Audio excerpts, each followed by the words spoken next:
সবাইকে আজ আমরা অঙ্কন করে দেখাবো আপনাদের কিভাবে ঠোঁট অঙ্কন করতে হয়। আপনারা একটু মনোযোগ সহকারে দেখবেন যে ঠোঁট অঙ্কন করার জন্য আপনারা প্রথমে কি করবেন, আপনাদের খাতায় একটি যোগ চিহ্ন দিয়ে নেবেন, একটি প্লাস চিহ্ন দিয়ে নেবেন আমাদের খাতায়। এবং এই প্লাস চিহ্ন বরাবর এই যে মাঝখানে কি দিয়ে নেবেন, ভি। মাঝখানে একটা ভি দিয়ে নেবেন এবং এই ভিটা দুই সাইডে সমান্তরাল করে লাগিয়ে দেবেন। ঠিক আছে, তাহলে এটা আপনার এই মাঝখানে রেখা হয়ে গেল। এবং এই সোজাসুজি বরাবর এখান থেকে একটা রেখা দিয়ে দিলাম, যে এখান থেকে কোথায় দিলাম, এখান থেকে কোথায় দিলাম, তাহলে আপনার সহজে ছোট হয়ে গেল।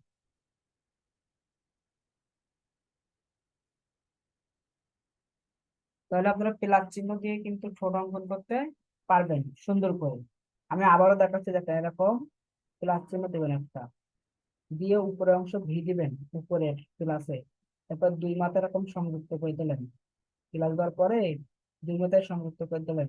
এবং নিচে এই যে সমান্তরাল রেখা দিলেন, এই দুই সাইডে এরকম সমানভাবে উঠাই দেবেন। এরকম সমানভাবে উঠাই দিলেই দেখবেন যে ছোট হয়ে যাচ্ছে। এই যে সহজ সিস্টেম এটা। ছেলে মেয়ের ঠোঁট, ছেলেদের ঠোঁট গুলো একটু মোটা টাইপের হয়, মেয়েদের ঠোঁট গুলো ছেলেদের তুলনায় একটু চিকন হয়। ঠিক আছে, কিন্তু মেয়েদের ঠোঁট যখন অঙ্কন করবেন তখন কি করবেন, এগুলো একটু চিকন করে দেবেন, এইগুলো, এবং একটু লম্বাটে হয়। ছেলেদের ঠোঁট গুলো কি একটু গোল আকৃতির হয়, মেয়েদের ঠোঁট গুলো একটু লম্বাটে হয়।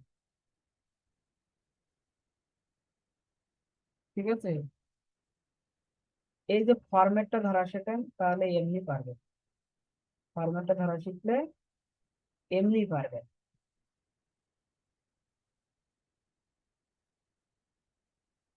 এইভাবে এভাবে সহজ পদ্ধতিতে আপনারা ঠোঁট অঙ্কন করতে পারবেন। আবার সরাসরি আপনারা এরকম ভি চিহ্ন দিয়ে, এরকম ভি চিহ্ন দিয়ে দুই সাইডে সমান্তরাল ভাবে টেনে নেবেন, নিয়ে মাঝখানটা একটা রেখা দেবেন, এবং তার নিচে একটা ছোট রেখা দেবেন, দিয়ে এই দুই সাইডে সমান্তরাল রেখা দেবেন, দিলেই কিন্তু হয়ে যাচ্ছে। এবার এই দুই মাথায় সংযুক্ত করে দিলেন। ঠিক আছে, এই দুই মাথায় এবার সংযুক্ত করে দিলেন, হয়ে গেল। কঠিন কোনো কিছু না, শুধু একটু বুঝতে হবে, একটু বুঝতে পারলেই হবে।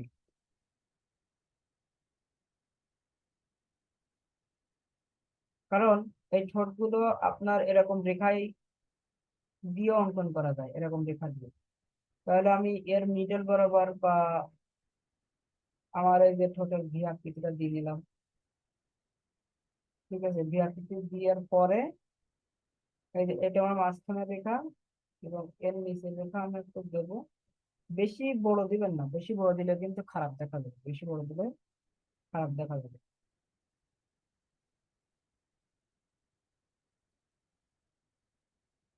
এই যে এরকম করে সংযুক্ত করে দিলেই হবে।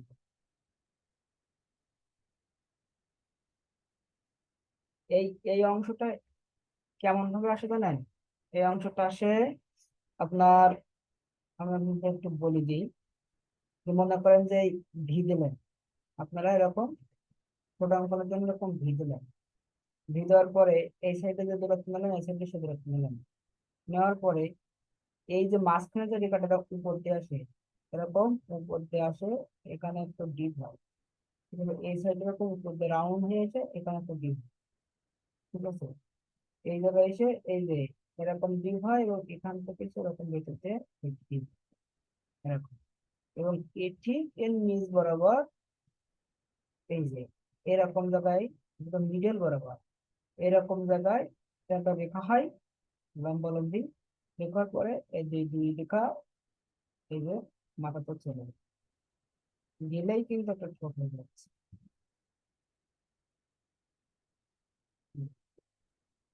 তাহলে সহজেই আপনারা ঠোঁট অঙ্কন করা শিখলেন।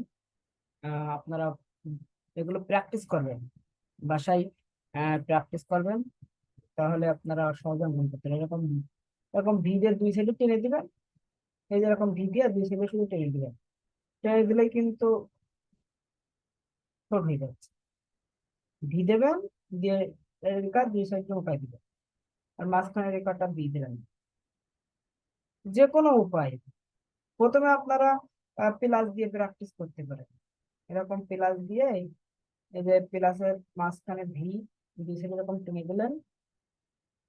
ঠিক আছে, তারপরে এটা মাঝখানে মনে করেন যে ভাঁজের অংশ, তারপরে নিচের অংশ এই যে উঠাই দিলেন, নিচের অংশ উঠাই দিলেই হয়ে যাবে এরকম ভাবে। সবাইকে অসংখ্য ধন্যবাদ, এটা প্র্যাকটিস করবেন সবাই।